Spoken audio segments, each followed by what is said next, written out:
నేను ఇప్పటి వరకు మాట్లాడిన ఏ వీడియోలో ఒక్క పేపర్ కూడా నా ముందు పెట్టుకోలే, ఒక్క పేపర్ కూడా నా ముందు పెట్టుకోలేదు, ఒక్క స్పీచ్ కూడా నేను ప్రిపేర్ చేయలేదు సోదరులారా. This is called inbuilt character, inbuilt quality. Inbuilt quality మాట్లాడమనండి మీ తెలుగుదేశం నాయకుడిని, సబ్జెక్ట్ మాట్లాడమనండి మీ చంద్రబాబు నాయుడిని, 40 సంవత్సరాల ఇండస్ట్రీని మాట్లాడమనండి, మీ జగన్మోహన్ రెడ్డిని మాట్లాడమనండి, మీ పవన్ కళ్యాణ్ని మాట్లాడమనండి, మీ నారా లోకేష్ని మాట్లాడమనండి, మీ మిగతా సోకాళ్ళు నాయకుల్ని. రాష్ట్ర ప్రజలకి జరిగిన, నేను అంటే వ్యక్తిగతంగా వాళ్ళు మాట్లాడలేకపోయినంత మాత్రాన నాయకులు కాదని నేను అనదలుచుకోలే. కానీ నేను అనేది ఏంటంటే, ఈ రాష్ట్రం పట్ల ప్రేమ లేని మీకు, ఈ రాష్ట్ర ప్రజల పట్ల ప్రేమ లేని మీకు 1956 నుంచి ఈ రాష్ట్రాన్ని పరిపాలించినటువంటి పార్టీలన్నీ ఉన్నాయా?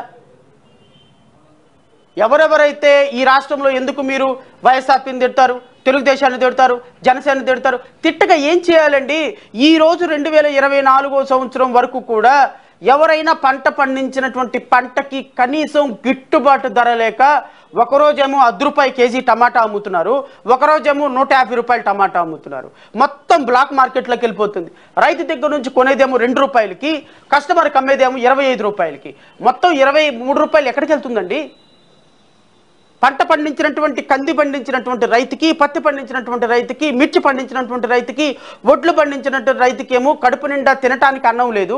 ఒక కింటా వడ్లైతే, ఒక కింటా కందిపప్పు ఏమో ₹2,000, ₹3,000 రైతు దగ్గర ఉంచుకొని అవి మార్కెట్లోకి వచ్చేటప్పటికి ₹25,000 అవుతుంటే ఎవరు బాగుపడుతున్నారు? ఏ దళారి బాగుపడుతున్నారు? వైఎస్ఆర్సీపీ దళారులు కదా బాగుపడుతుంది, తెలుగుదేశం దళారులు కదా బాగుపడుతుంది, జనసేన దళారులు కాదా బాగుపడుతుంది, భారతీయ జనతా పార్టీ, వైఎస్ఆర్ కాంగ్రెస్ పార్టీ దళారులు కాదా బాగుపడుతుంది? దళారుల వ్యవస్థ అంతా ఎవరు? మీ రాజకీయ నాయకులే కదా. తెలుగుదేశం పార్టీ అధికారంలో ఉంటే తెలుగుదేశంలో ఉంటారు, మళ్ళీ వైఎస్ఆర్ కాంగ్రెస్ పార్టీ వస్తే వైఎస్ఆర్ కాంగ్రెస్ పార్టీలో ఉంటారు. ఇప్పుడు జనసేనకు ఒక 20 సీట్లు 25 సీట్లు ఇస్తున్నాడు కాబట్టి పొలవమని మళ్ళీ జనసేన పార్టీలోకి మారటానికి, అంటే అవకాశవాద రాజకీయాలు చేసి పేద ప్రజల యొక్క పొట్ట కొట్టడానికి, పేద ప్రజల యొక్క రక్తాన్ని పీల్చడానికి ఏ పార్టీ అయితే అధికారంలో ఉంటుందో ఆ పార్టీకి వాళ్ళే గద్దలు కదా ఈ రాజకీయ నాయకులు. ఒకసారి ఆలోచించండి సోదరులారా. వీళ్ళందరికీ నన్ను సపోర్ట్ చేయమంటారా? వీళ్ళందరికీ ఊడిగం చేయమంటారా? వీళ్ళందరూ బూట్లు నాకమంటారా? జీ హుజూర్ అని వీళ్ళందరి దగ్గరికి వెళ్ళి బొకేలు వెళ్ళి పట్టుకోమంటారా? ఎట్లా అంటే వీళ్ళతో మాట్లాడకపోతే, వీళ్ళతో కలవకపోతే వాడు పిచ్చోడు, వాడు రాజకీయాలకు పనికిరాడు. ప్రతి వాళ్ళని విమర్శించుకుంటా పోతే మీ రాజకీయాలు మాకు అర్థం కాదు సార్. మీకు అర్థం కావాల్సిన అవసరం లేదు. అర్థమయ్యేటువంటి ప్రజలకి, గుప్పెడు మంది ప్రజలకు అర్థమైతే చాలు. ఈ రాష్ట్రంలో, ఈ దేశంలో ఆల్టర్నేటివ్ వచ్చి తీరాల్సిందే. డాక్టర్ బిఆర్ అంబేద్కర్ ఆలోచన విధానాన్ని ఐడియాలజీగా మార్చుకొని పరిపాలించేటువంటి నాయకుడు, పార్టీ ఈ రాష్ట్రంలో, ఈ దేశంలో ఎర్రకోట మీద జెండా ఎగరేయవలసిందే.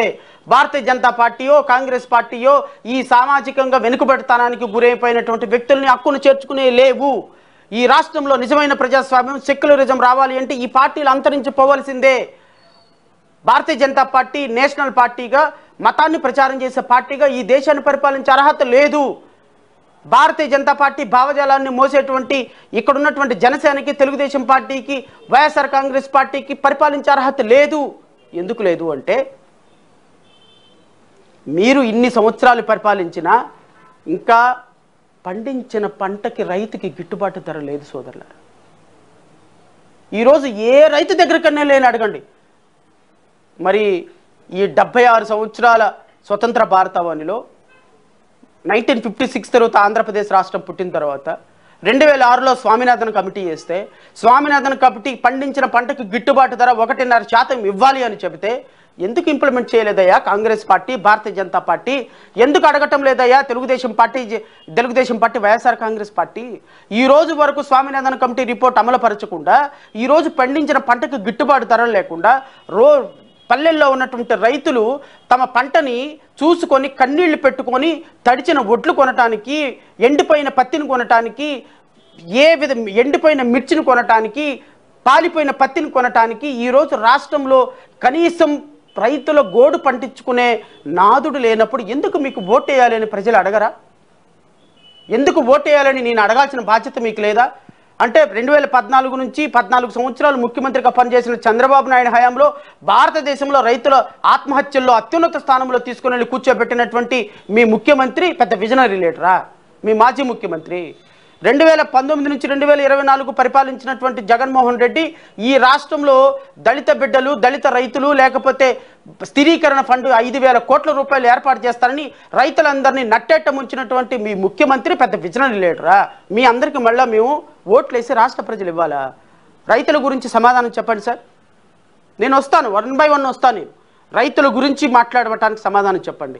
ఏ పార్టీ రైతులకు న్యాయం చేస్తే ఇన్ని సంవత్సరాలలో ఇంకా రైతుల ఆత్మహత్యలు జరుగుతున్నాయి అంటే, పండించిన పంటకి రైతులకు గిట్టుబాటు కట్టక కడుపులో నీళ్లు, కళ్ళల్లో వచ్చే నీళ్లు కడుపు నింపుకొని అన్నమో రామచంద్ర అని ఆకాశం కోసం, ఆ వర్షం కోసం ఎదురు చూస్తూ పండించిన పంటకి గిట్టుబాటు ధర లేకుండా ఎండిన పైరుకి నీరు లేకుండా, సాగునీటి వసతులు లేకుండా, ఎప్పుడు వర్షం వస్తుందో, ఎప్పుడు వర్షాధార పరిస్థితులు వస్తాయో, పండించిన పంటకు ఒకవేళ పంట ఎండిపోతే దానికి ఇన్సూరెన్స్ లేకుండా, క్రాఫ్ట్ లోన్ లేకుండా, సరైన ఎరువులు లేకుండా, మంచి ఎరువులు లేకుండా, వాటికి ఫెర్టిలైజర్స్ లేకుండా, రాష్ట్రం సహకార రైతులకు రుణాలు లేకుండా, ఇచ్చినటువంటి రుణాలకు మాఫీ కాకుండా రైతులు సర్వనాశనం అయిపోతుంటే వాళ్ళ గురించి ఆలోచించిన పార్టీ ఏ పార్టీ అయ్యా? మీ పార్టీ ఉందా? ఎందుకు ఆలోచించాలి మీ పార్టీల గురించి అని అడుగుతున్నా నేను. చెప్పండి సమాధానం. మీ పార్టీ లీడర్సు, మీ చంద్రబాబు నాయుడు పెద్ద విజనరీయా? మీ చంద్రబాబు నాయుడు ఈ రాష్ట్రంలో రైతుల ఆత్మహత్యలు చేసుకోవడానికి అత్యంత దుర్మార్గకరంగా మారినటువంటి నీచ నికృష్టుడు మీ చంద్రబాబు నాయుడు. మీ వైఎస్ఆర్ కాంగ్రెస్ పార్టీ అధ్యక్షుడు అని చెప్తున్నాడు కదా, స్పష్టంగా కనీసం ఇచ్చినటువంటి హామీ స్థిరీకరణ నిధి ఏర్పాటు చేయడానికి లేక ఈరోజు రైతులని నట్టేట ముంచుతున్నటువంటి నీచ నికృష్ట పనికిమాలిన ముఖ్యమంత్రి అవడానికి ఉన్నాడు అంటే అది జగన్మోహన్ రెడ్డి. దేనికోసం చెప్పండి. మీ ముఖ్యమంత్రులుగా మీ పార్టీ అధ్యక్షులను పొగడాలి.